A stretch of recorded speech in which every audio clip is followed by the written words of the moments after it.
The Treasury Secretary is betting big on stablecoins and even Bitcoin to back U.S. markets. So, could cryptocurrency help finance America's national debt? I'm Veronica Dudo. Let's find out. This is In America Today from the Ticker News Studios in New York City. U.S. Treasury Secretary Scott Bessent says the future of U.S. government debt could be tied to the fast-growing world of cryptocurrency. He's betting that stablecoins, digital tokens backed by safe assets like U.S. Treasuries, will soon become a major buyer of American debt. At the same time, Bessent confirmed plans to use seized Bitcoin to fund the strategic reserve. Here to discuss what this could mean for the economy, the markets, and America's role in global finance is Les Bourset, a government consultant and co-founder of Wave Digital Assets. Welcome back to the show. Thank you for having me. So first, let's begin with Secretary Bessent. He's suggesting crypto could become a critical buyer of U.S. Treasuries. How realistic is that vision? Well, it's very realistic. I think we're already seeing it. If we look at stable coins, which are pegged by either the US dollar or US treasuries and companies like Tether, we're seeing that happen. And that's something that's really good for the dollar. It's something that's going to be good for US treasuries. And I think, in terms of crypto helping the US with debt, it's absolutely happening and a possibility to get bigger in the future.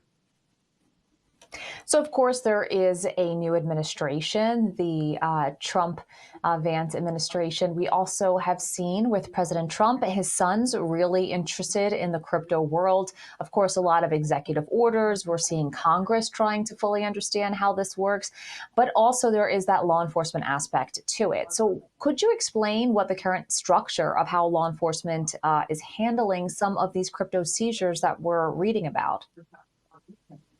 Yeah, I love you mentioned a few things there. Yeah, this administration is moving incredibly fast. In January, when they had the first working group, that was the council that the president had put together with, members of the SEC and CFTC. And then we saw the digital report come out. It's as if the federal government is almost moving faster than law enforcement. Spending time with a lot of the law enforcement folks out there that are familiar with these assets, there is a little bit of disconnect because law enforcement has to work with government, whether that's at a federal or state level. So I think, we're going to require a lot more education because what they're doing is taking these older traditional processes of seizures, for instance, and they're trying to apply it to a new asset class, and that's very difficult. Could this strategy help offset concerns about America's rising national debt? Well, I think it can, but again, I think we have a lot of work to do before we get there. For instance, the digital reserve, was really some of the thinking on that was, the law enforcement agencies had seized a lot of Bitcoin and they had sold it for about 770 million and it was worth 17 billion today. And I think when they look at that and they think about, putting these assets into a reserve, it's exactly for that. And, anytime we have sizable assets, we need to focus on things like infrastructure and debt. And it all ultimately helps the country, depending upon, what we bring back in form of capital to deal with those situations. How might this move affect traditional buyers of treasuries, such as foreign governments and central banks? I mean, again, I still think we're in really the early days of this. And when you look at the retirement funds, for instance, the retirement funds haven't really taken exposure in this asset class. And those are the biggest kind of AUM holders out there. They represent a lot of retail consumers, that put their money into retirement. This president has said, retirement funds can now take exposure, but that's not actually happening yet. The instruments just don't exist that they can take exposure in. And I think we've got a long way to go to see what those instruments are. Use a parable. When you look at the real estate market and you look at how many financial instruments exist, some good, some bad, they're very, very diverse. You have derivatives of those instruments, and we just have such a far way to go. This is really the first inning. What does expanding the U.S. strategic reserve with Bitcoin signal about the administration's view of digital assets? I think the really important aspect of the digital reserve and what this administration has really been saying very loudly started with innovation. We had an SEC that ruled by enforcement and drove a lot of innovation out of this country. We now see companies that are sizable crypto companies coming back because they feel that it's a safe environment to build in. So ultimately, that's going to create jobs. It's going to create innovation. It's going to create new product offerings. And so it's amazing to see just, everything they've done in such a short period of time, how it's impacted this whole industry. We see, the administration coming out and saying they're going to fine banks if they don't allow crypto companies to be banked at those banks. We see Citi and other major banks kind of really getting engaged in this asset class right now. So, while slow, it is moving relatively quickly by normal standards. Could government purchases of Bitcoin create new price volatility, or does it actually stabilize the market? Well, I think it depends on, which token we're talking about. And that's really another aspect of this. If we're talking about Bitcoin, we're looking at an asset class that has a limited amount of supply. Obviously, purchasing more will impact that price in a positive way. But when we look at, things like the alternative tokens where there's tens of thousands of them, we got to go back to that education component. What do these tokens do? How do they differ? How will the volatility be impacted? What underlying foundations exist to build on top of?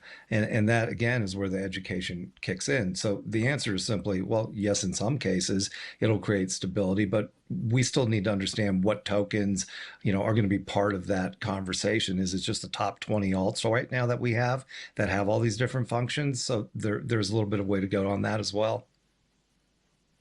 How might these policies influence global confidence in the U.S. dollar? Well, I think we see that with the stable coins already. The stable coins being backed by the dollar, being backed by treasuries. If you look at Tether, which is, probably the largest stable coin issuer that is going to have more of a focus in the United States, it's already making an impact.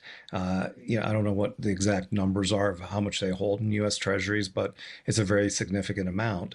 And I think that is exactly what the Treasury Secretary is speaking to in terms of, these large holdings of, U.S. debt. But we do also have to kind of focus on some of the underlying challenges that we're going to have. The U.S. government can't even really tell you what it's holding right now at this point. So we got a long way to go for those worlds to kind of connect. And do you think that there's any type of timeline to learn more information about that? Yeah, I think, the one thing that is the most telling and the most helpful is, each department, each agency has their kind of crypto experts.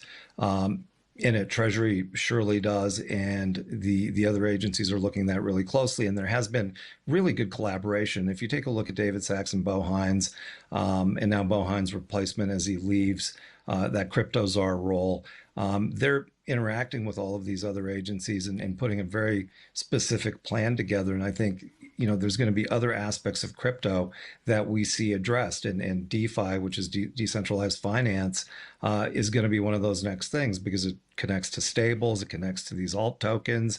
We're seeing this run with ETH right now. And all of this comes from how this administration has started to really push the narrative of digital currencies. So looking ahead, could this mark the beginning of a permanent relationship between Washington's fiscal policy and the crypto industry? Yeah, I think that's actually, definitely already happening. As we saw at the crypto summit, just about every major cryptocurrency, digital currency company wanted to be part of the narrative. We're seeing lots of roundtables, whether they're, just administration roundtables or roundtables that these corporate crypto companies are getting involved in, to kind of craft and figure out the future. And I mean, that's the other thing that's really fascinating is, when we see our representatives kind of, on both sides really digging in to try to understand this asset class, it tells you how engaged the government is, and, not just the federal level, but the state level. Always a fascinating conversation. We'll certainly continue to watch it as this really continues to grow. Les Brisset, thank you so much for your time again. Thank you. This is Ticker. We'll be right back.